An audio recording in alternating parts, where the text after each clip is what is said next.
नमस्कार। हिंदी की पाठशाला यूट्यूब चैनल में आप सबों का स्वागत है। आज का दोहा है, रही मन चुप हो बैठिए, देखी दिनन के फेर, जबनी के दिन आई हैं, बनतन लगी हैं देर, रहीमा बनतन लगी हैं देर।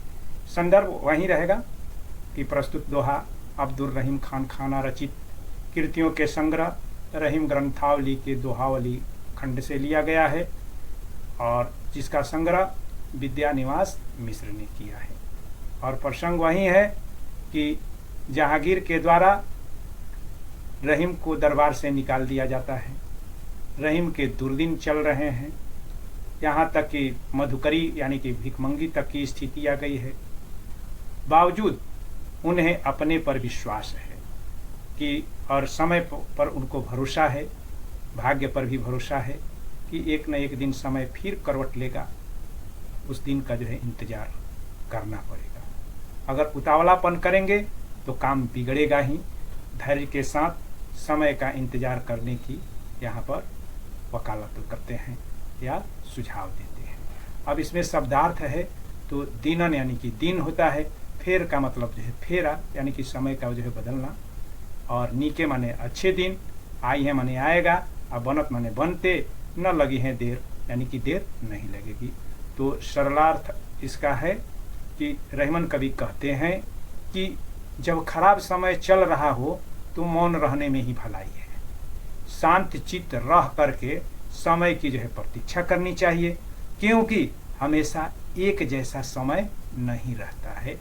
समय बदलते रहता है, समय बार बार करवट लेता है, और जब समय बदलेगा तो उस दिन जो भी काम बिगड़ा है सब सुधर जाएगा, संवर जाएगा, बन जाएगा, तनिक भी देर नहीं लगेगी। इसलिए सही समय का इंतजार करना चाहिए। भाषा तो ब्रज भाषा है, और रूप इसका कैसा है कि सरल है, सहज है, सधी हुई सटीक भाषा का प्रयोग करना रहीम की विशेषता है।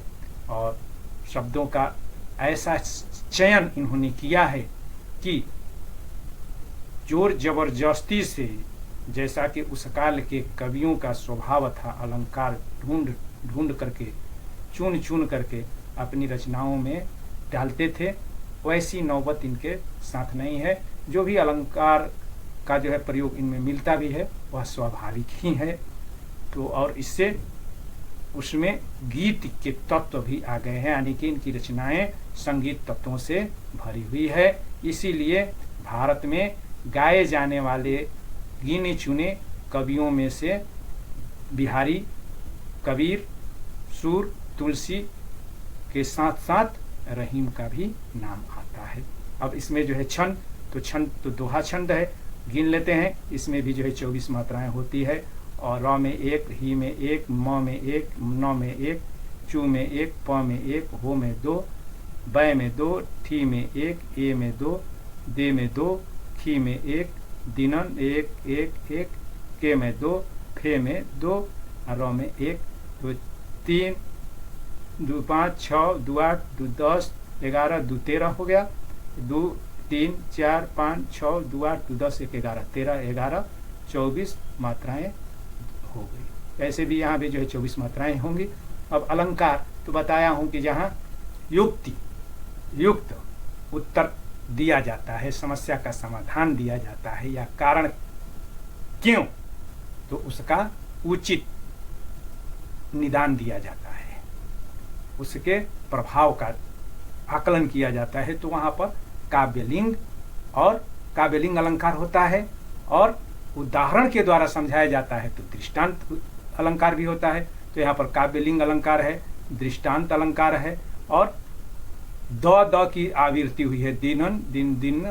तो इसमें जब वर्णों की आवृत्ति होती है तो उसको छे का अनुप्रास करते हैं, और अंतिम में वर्णों की आवृत्ति होती है देर फेर, तो इसलिए यहाँ पर अंत्यानुप्रास अलंकार है। अब तुलनीय तो हम लोग पहले ही अभी पढ़े कि समय पाय फल होत है, समय पाय झरि जात, सदा रहे नहीं एकसी का रहीम पश्चात। यानी कि समय पर ही जो है फल फलता है और समय पर ही वह झड़ जाता है, और सदैव एक जैसी स्थिति नहीं रहती है, स्थिति में परिवर्तन होते रहता है। तो मूल रूप से इस दोहे का अर्थ और व्याख्या यही है। बहुत बहुत धन्यवाद।